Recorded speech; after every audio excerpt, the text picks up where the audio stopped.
오늘 요한복음 강의 43번째 시간입니다. 사람들이 교회를 떠날 때라는 제목으로 하나님의 말씀 전하도록 하겠습니다. 연예인 가운데 박진영이라는 연예인이 있습니다. 그가 전에 있었던 프로인 힐링 캠프라는 그러한 프로그램에 나왔었다고 하는데요. 이 프로는 연예인이 가지고 있는 고민에 대해서 털어놓는 그러한 프로입니다. 자, 그런데 이 박진영 씨가 나와서 이야기했었던 그 고민은 다른 연예인들의 고민하고는 전혀 다른 내용이었다고 합니다. 그가 그 프로에서 나와서 밝혔었던 자신의 고민은 이것이었습니다. 세상을 만든 분을 만나고 싶어요. 세상을 창조하신 분을 자신이 만나고 싶은 것이 자신의 고민이다라고 밝혔던 것입니다. 그는 또 말하기를 이 세상과 인간을 누가 왜 만들었는지가 궁금하다라는 것입니다. 이 세상과 또 사람이 누구를 통하여 지음받았고 어떠한 목적으로 창조되었는지를 알고 싶은 것이 자신의 고민이라는 것이죠. 그는 이것을 탐구하기 위하여서 오랜 시간 노력을 했다라고 합니다. 그래서 그는 과학, 성경, 코란, 불경, 심지어 사이언톨로지까지도 오랜 시간 동안 탐구를 했었다라고 합니다. 자, 그렇다면 이 사람이 갑자기 하나님에 대해서 궁금해서 이러한 내용들을 탐구하기 시작했던 것일까요? 그는 1999년도에 자신의 자서전이라고 할 수 있는 미안해라는 제목의 수필집을 냈었습니다. 이것이 2008년도에 다시금 출판되었었는데요. 그 책의 목차 가운데 보시면은 진영교라는 그러한 목차의 내용이 있습니다. 그 목차에서 그가 하는 내용 가운데 자신이 기독교인임을 밝혀주는 그러한 내용이 있습니다. 그는 그 책에서 말하기를 자신의 아버지는 한 교회 장로님이시고 또 어머님은 권사님이다라고 밝혀줍니다. 자신이 모태 신앙인임을 당당하게 이야기하고 있습니다.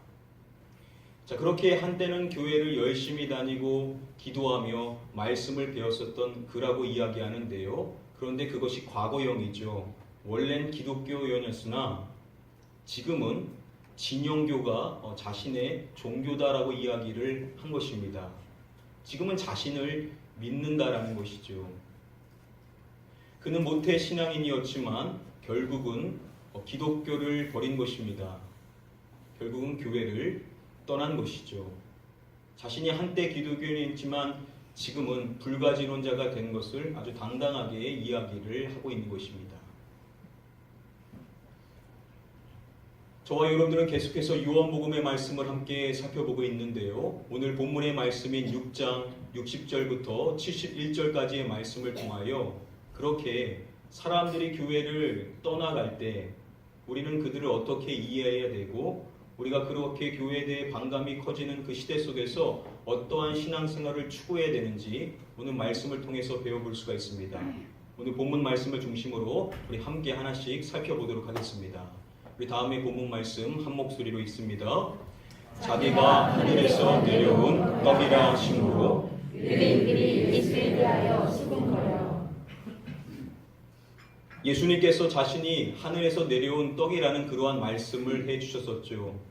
그 말씀을 들었었던 유대인들의 반응이 이랬다는 것입니다.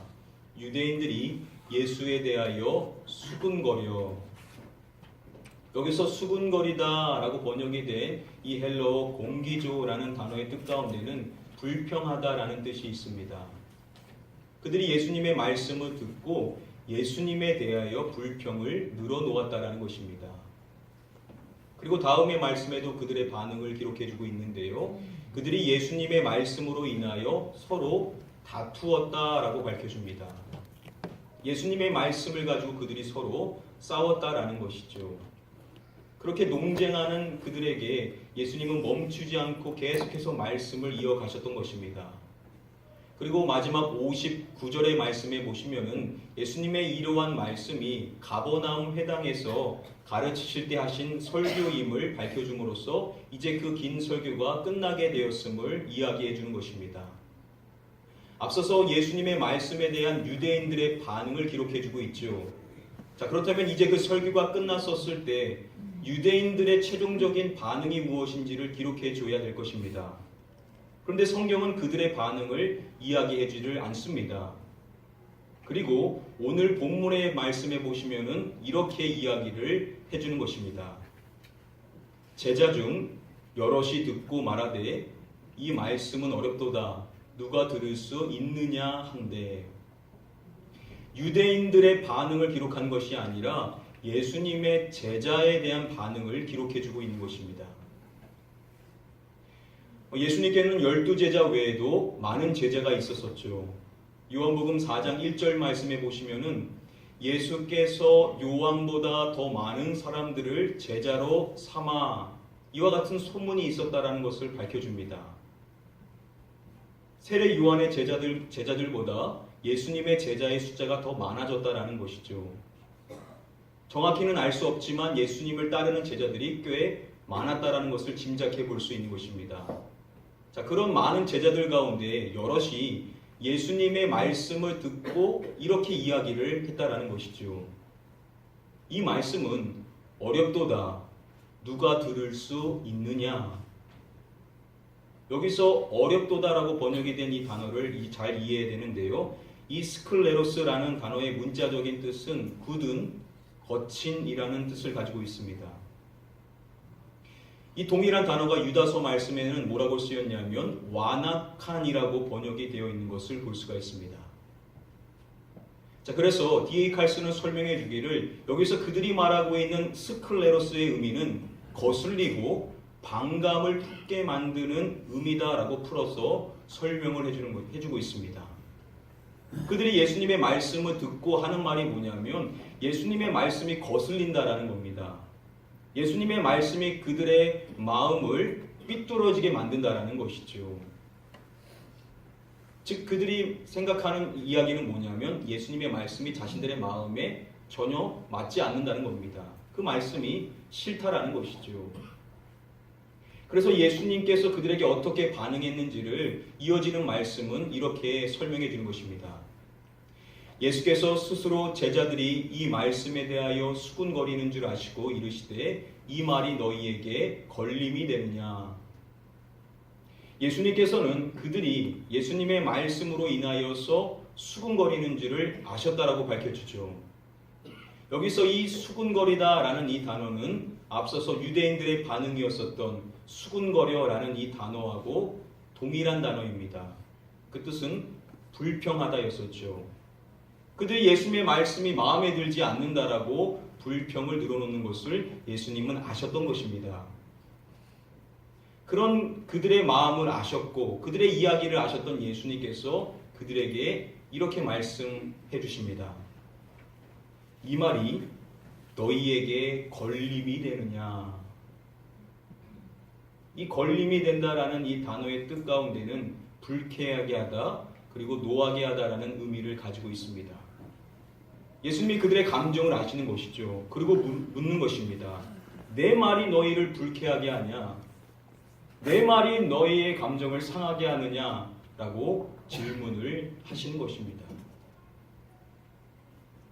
그리고 예수님께서는 이어서 쭉 자신의 말씀을 이어가십니다. 그렇게 예수님의 말씀을 다 듣게 된 제자들의 최종적인 반응이 무엇인지를 오늘 본문 말씀은 이렇게 밝혀줍니다.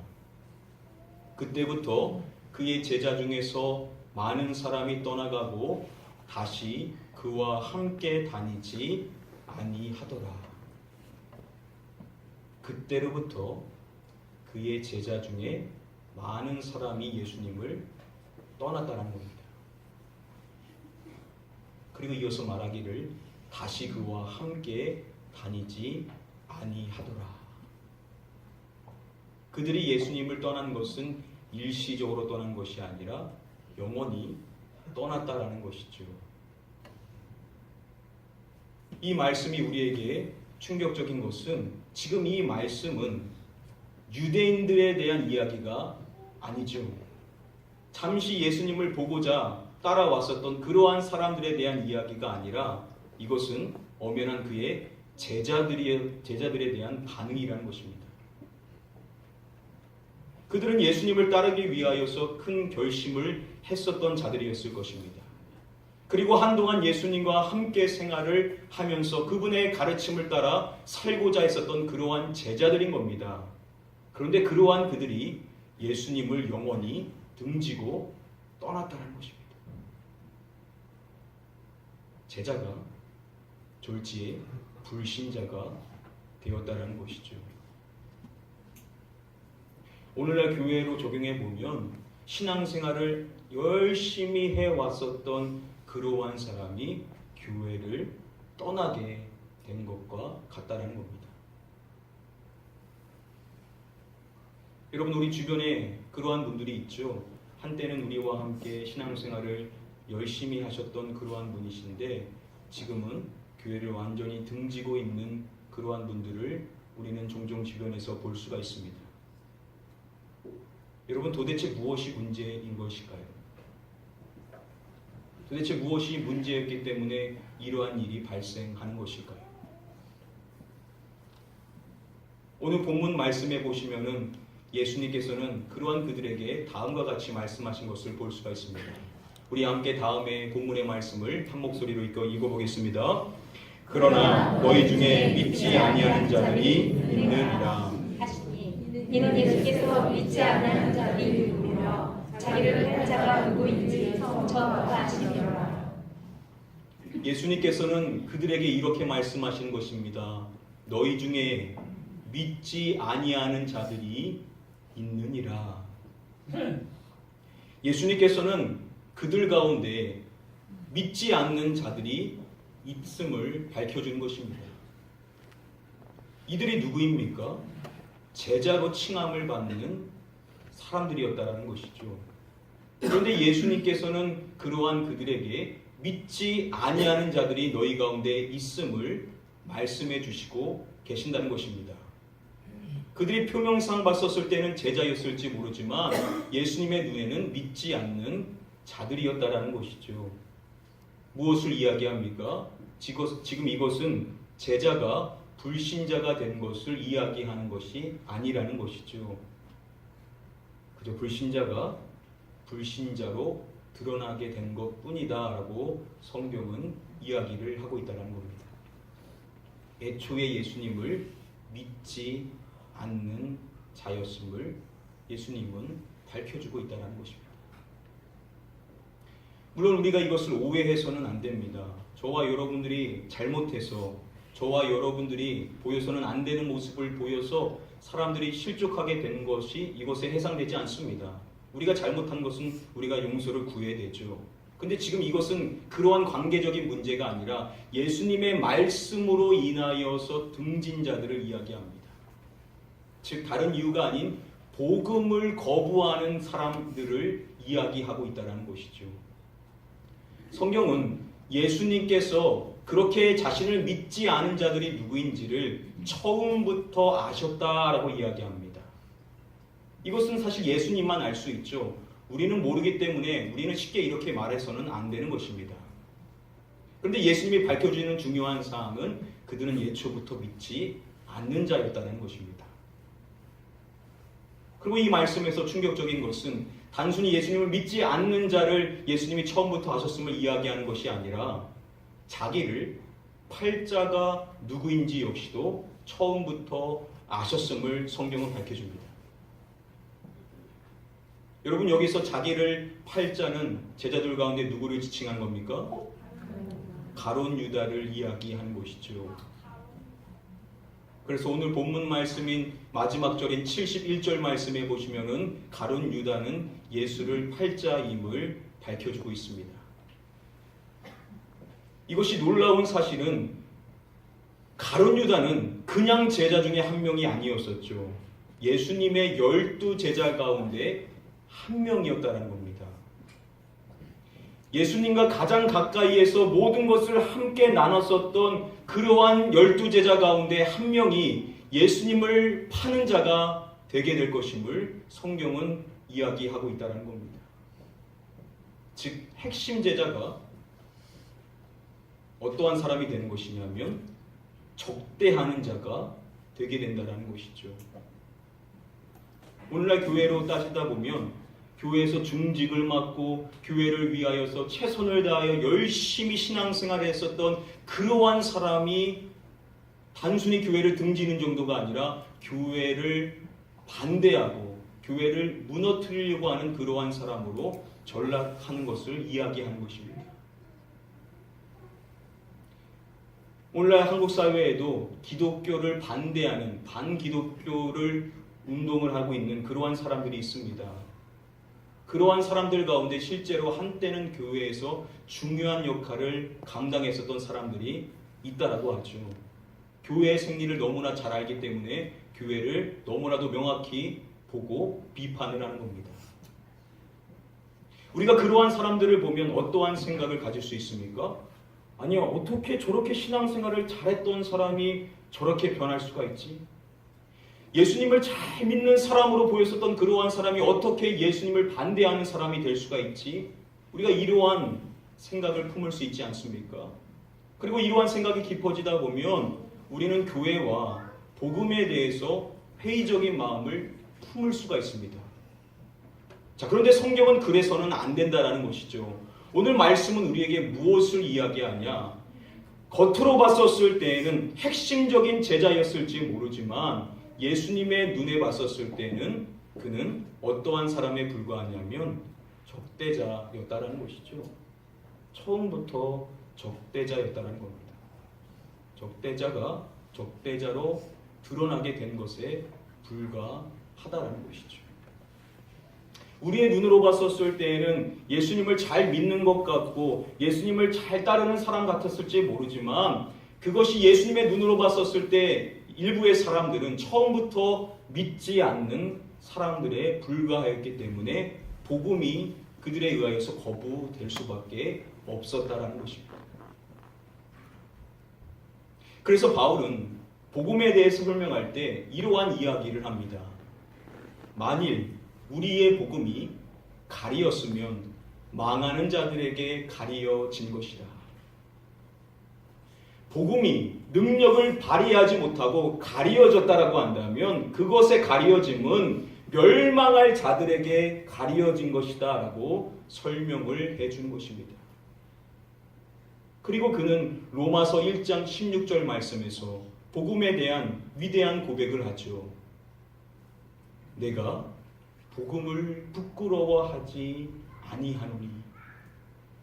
자신은 복음을 부끄러워하지 않는다는 것입니다. 다시 말하면 자신은 이 복음을 자랑스럽게 여긴다라는 것이죠. 그리고 그 이유를 설명하기를 이 복음은 모든 믿는 자에게 구원을 주시는 하나님의 능력이 됨이라 라고 밝혀줍니다. 복음은 믿는 자들에게 구원을 주시는 하나님의 능력이 된다는 것을 자신은 의심하지 않는다라는 것입니다. 오늘날 이 시대가 교회에 대해 반감이 커지고 복음의 능력에 대한 회의가 커질수록 우리는 이 복음을 부끄러워하지 말고 이 복음에 대해 절대 회의적인 마음을 품지 말고 이 복음의 능력을 확실히 믿는 자가 되어야만 한다라고 저와 여러분들에게 말씀해 주시는 줄 믿습니다. 아멘.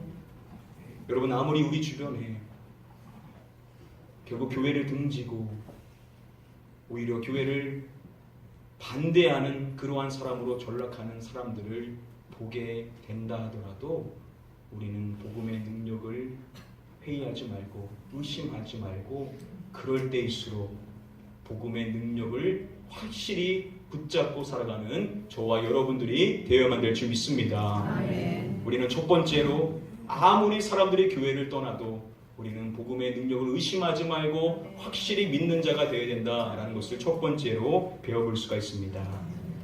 우리 다음에 본문의 말씀을 함께 한 목소리로 읽어보도록 하겠습니다.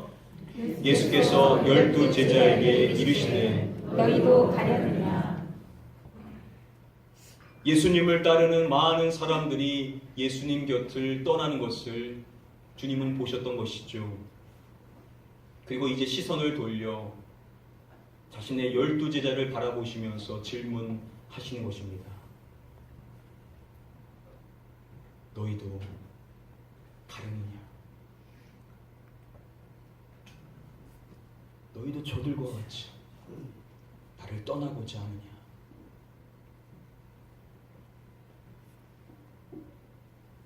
예수님의 그 물음에 제자들 가운데 베드로가 고백을 하는 내용이 이어지게 됩니다. 중간 이후에 보시면 먼저 이렇게 고백을 하죠. 우리가 누구에게로 가오리이까? 자신들은 주님 말고는 갈 자가 없다라는 것이죠. 우리는 주님께만 붙어 있어야만 된다라는 고백을 하는 것입니다. 왜 그러한 고백을 하느냐? 그 이유가 무엇인지를 그는 먼저 밝혀줄 때 이렇게 고백하는 겁니다. 주여, 영생에 무엇이 주께 있사오니? 라고 고백을 합니까? 주여, 영생에 말씀이 주께 있사오니 우리가 누구에게로 가오리까? 라고 고백을 하는 것입니다. 그들이 예수님을 떠나지 않고 예수님께 붙어 있어야만 하는 이유는 무엇이냐? 바로 주님께 영생의 말씀이 있기 때문이라는 것입니다. 주님이 하시는 그 모든 말씀이 영생의 말씀이기 때문에 우리는 절대 주님을 떠나지 않는다라는 것입니다. 다른 제자들은 많은 사람들이 예수님을 떠나가고 있지만 그들이 영원히 예수님을 떠나지 않는 유일한 이유는 무엇이냐? 바로 하나, 주님의 말씀에 그 이유가 있다는 것이죠. 그들이 평생에 예수님을 따르는 이유는 다른 것에 있는 것이 아니라 바로 그분의 말씀이 그 유일한 이유임을 밝혀주고 있다는 것입니다. 이와 같은 고백을 한 베드로가 나중에 자신의 서신서인 베드로전서를 기록하게 되죠. 그 말씀에 보시면은 그는 이러한 고백을 합니다. 모든 육체는 풀과 같고 그 모든 영광은 풀의 꽃과 같으니. 여러분, 이 땅에 있는 모든 것들은 풀과 같고 그 모든 영광은 풀의 꽃과 같다라는 겁니다. 그리고 이어서 말하기를 풀은 마르고 꽃은 떨어지되라고 이야기하죠. 이 땅의 모든 것들은 다 마를 수밖에 없고 떨어질 수밖에 없다라는 겁니다. 이 땅에 아무리 자랑할 수 있는 것도 영원할 수는 없다라는 거죠. 이 세상의 모든 것은 일시적일 수밖에 없다라고 선언하고, 그리고 이어지는 말씀에 보시면은 그런 이렇게 고백하는 것을 볼 수가 있습니다. 오직 주의 무엇은 세세토록 있도다 라고 고백하겠습니까? 오직 주의 말씀은 세세토록 있도다. 이 땅의 모든 것들은 썩어 없어질 수밖에 없지만 오직 주님의 말씀만은 세세토록 있도다. 하나님의 말씀만이 영원하다라고 그는 고백을 하고 있는 것입니다. 그가 앞서서 오늘 본문 말씀에 이야기하고 있는 주여 영생의 말씀이 주께 있사오니, 여기서 고백하고 있는 말씀이라는 단어와 베드로전서에서 쓰이고 있는 이 말씀이라는 단어는 서로 같은 헬라어인 흐레마라는 단어가 쓰였습니다. 하나님의 말씀만이 영원한데 그 영원한 영생의 말씀을 지니신 분이 누구냐? 바로 주님이기 때문에 나는 평생의 주님만을 따르겠습니다라고 그들은 고백을 하고 있다라는 것입니다. 사랑하는 성도님들, 저와 여러분들이 예수님을 따르는 이유가 무엇입니까? 다른 것이 되어서는 안 된다는 것이죠. 하나, 그분의 영원한 영생의 말씀, 그 말씀만으로 인하여 우리는 평생의 예수님을 따르는 자가 되어야만 된다라고 말씀해 주시는 줄 믿습니다. 사랑하는 성도님들, 저와 여러분들의 신앙생활 가운데 다른 것이 다 없어도 영생의 말씀이 주님께 있기 때문에 우리는 평생에 그분만 바라보고 그분만을 쫓아 살아가는 주님의 진정한 제자가 되시기를 주님의 이름으로 간절히 축복하며 축원드립니다. 두 번째로 우리는 영생의 말씀만으로 예수님을 쫓는 자가 되어야 된다라는 것을 두 번째로 배워볼 수가 있습니다. 우리 다음에 본문의 말씀을 함께 한번 읽어보도록 하겠습니다. 그러면 너희는 인자가 이전에 있던 곳으로 올라가는 것을 본다면 어떻게 하겠느냐? 예수님께서는 자신을 믿지 않는 그들에게 말씀하실 때 이러한 내용의 말씀을 해주시는 것입니다. 인자가 이전에 있던 곳으로 올라가는 것, 자신이 이전에 있던 그곳으로 올라가는 자신의 그 승천에 대한 이야기를 꺼내시는 것입니다. 유대인들이 예수님의 말씀에 불평하면서 했었던 말 가운데 이러한 이야기가 있습니다. 자기가 지금 어찌하여 하늘에서 내려왔다 하느냐. 그들은 자신이 그의 부모를 아는데 어떻게 그가 하늘에서 내려왔다라고 말할 수 있느냐? 도무지 말이 안 되는 말이다 라고 예수님의 말씀에 대해 불신을 품으며 이야기를 했었던 것입니다. 이것은 유대인들만의 생각이 아니라 제자들 가운데도 이러한 생각을 갖고 있었던 자들이 있었다라는 것이죠. 그러한 제자들에게 예수님께서 이렇게 말씀하시는 것입니다. 너희는 인자가 이전에 있던 곳으로 올라가는 것을 본다면 어떻게 하겠느냐라고 질문을 하시는 것입니다. 내가 이전에 있던 곳, 즉 하늘로 아버지께로 올라가는 승천하는 것을 만일 너희가 눈으로 직접 보게 된다라고 한다면 너희가 어떻게 하겠느냐라고 예수님은 그들에게 묻는 것입니다. 여러분, 만약에 그들이 예수님께서 승천하시는 것을 직접 보게 된다면 정말로 그분이 하늘에서 내려오신 분이시라는 것을 믿을 수가 있게 될까요? LAB 주석은 설명하기를 아무리 그들이 그것을 목도한다 하더라도 그들은 결국 믿지 않을 것이다 라고 이야기를 해줍니다. 아무리 놀라운 기적을 봐도 그들은 여전히 불신 가운데 빠져 있을 수밖에 없다라는 것이죠. 실제로 그들은 이미 많은 예수님의 표적을 봤습니다. 오병이어의 놀라운 기적을 봤었죠. 그래도 그들은 믿지 않고 있었다라는 것입니다.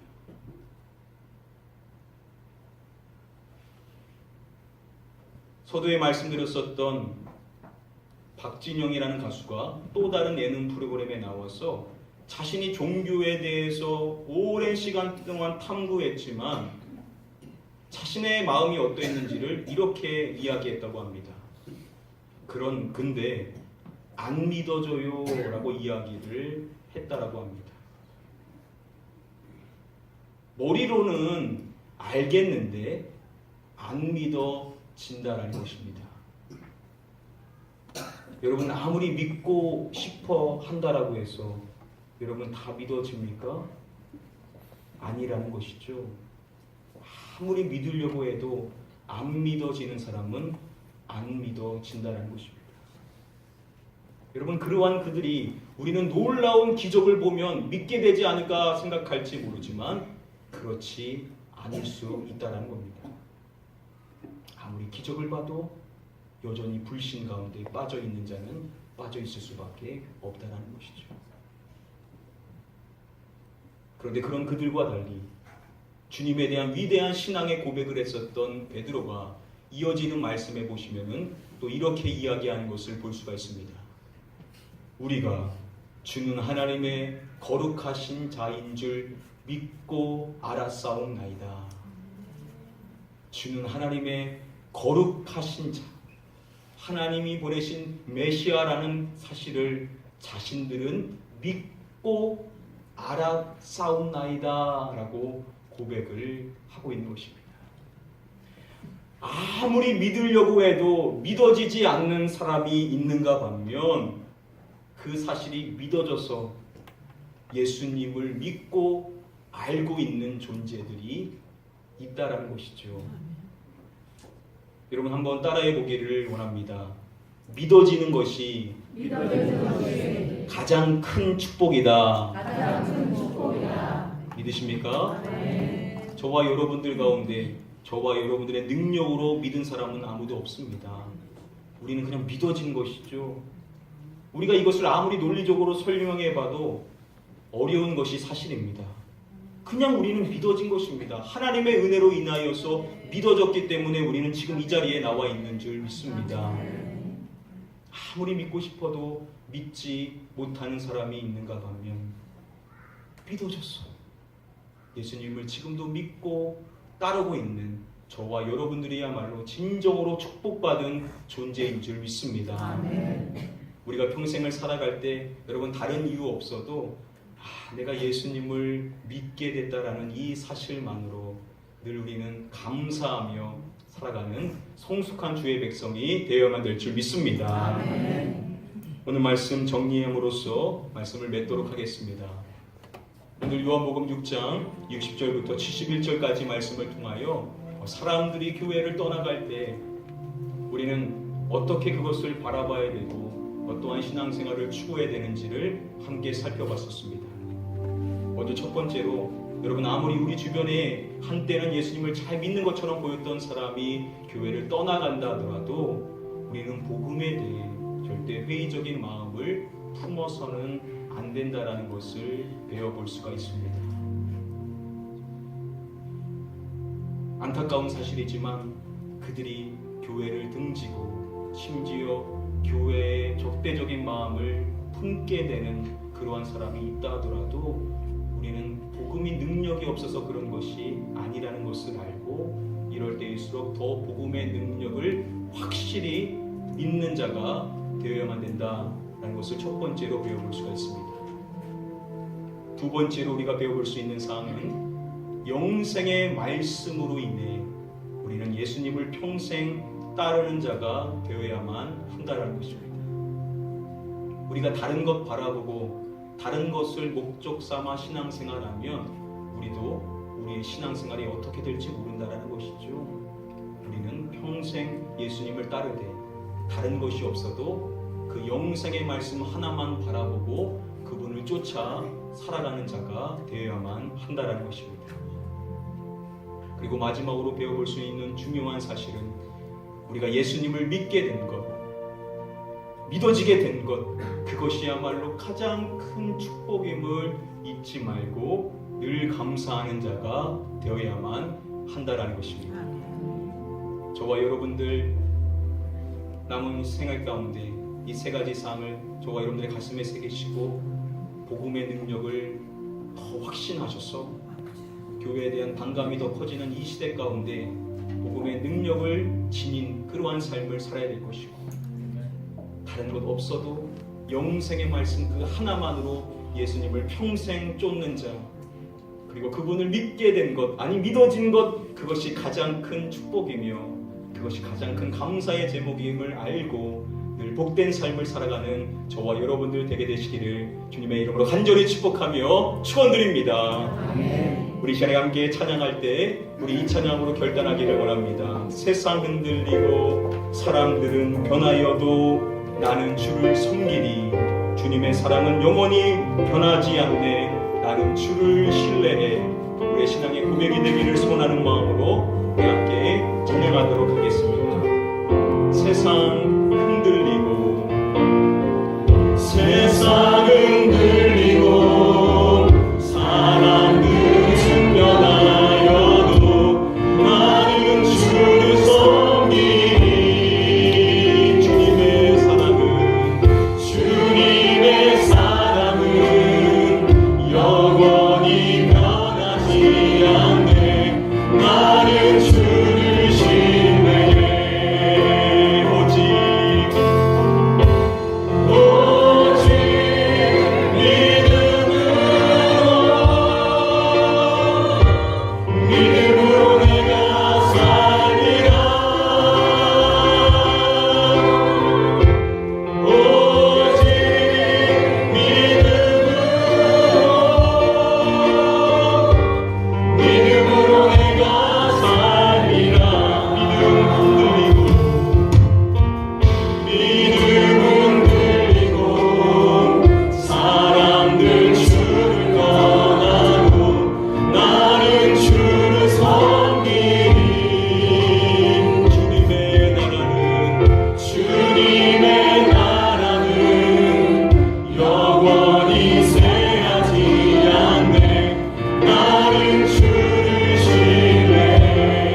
같이 한번 기도하겠습니다. 하나님, 아무리 세상 사람들이 주님을 등지고 떠나간다 하더라도 나는 주님만을 끝까지 따르는 자, 영생의 말씀이 주님께 있기 때문에 평생 그분만을 쫓아 살아갈 수 있는 자 되게 하시고, 복음의 능력을 확신하는 인생 되게 하시고, 특별히 내가 예수님을 믿게 된 것이, 아니 믿어지게 된 것이 가장 큰 은혜요 축복이라는 사실을 기억하며 늘 주님께 감사하는 삶을 살게 해달라고 우리의 신앙을 위해서 함께 통성을 합심하여 기도하도록 하겠습니다. 기도합니다.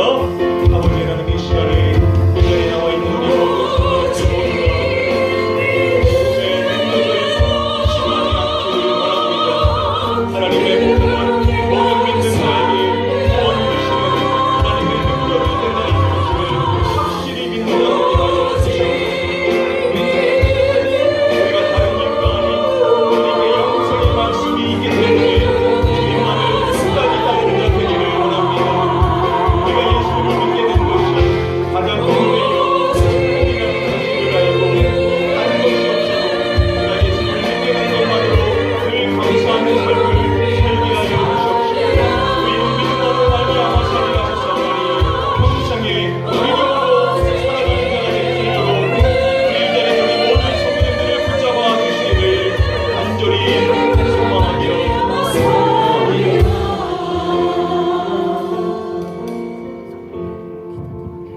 아버지 하나님, 아무리 우리 주변의 많은 사람들이 주님을 등지고 떠나간다 하더라도 우리는 주님의 말씀이 영생의 말씀이라는 사실을 믿고 주님만을 끝까지 따르는 자가 되어야만 될 줄 믿습니다. 이 복음을 부끄러워하지 않게 하여 주시옵시고, 아무리 세상이 복음에 적대적인 마음을 품는다 하더라도 우리는 그 복음이 능력이 된다는 사실을 알고 그 복음을 선포하며 살아갈 수 있는 저희 모두가 되게 인도하여 주시옵소서. 특별히 우리가 예수 그리스도를 믿게 된 것, 아니 믿어지게 된 것, 그것이 우리에게 가장 큰 은혜요 축복이라는 사실을 기억합니다. 우리가 예수 그리스도를 믿고 살아가는 것만으로도 늘 감사하며 살아갈 수 있는 은혜의 삶이 되게 하여 주시옵소서. 믿고 감사드리오며 예수 그리스도의 이름으로 기도드립니다. 아멘.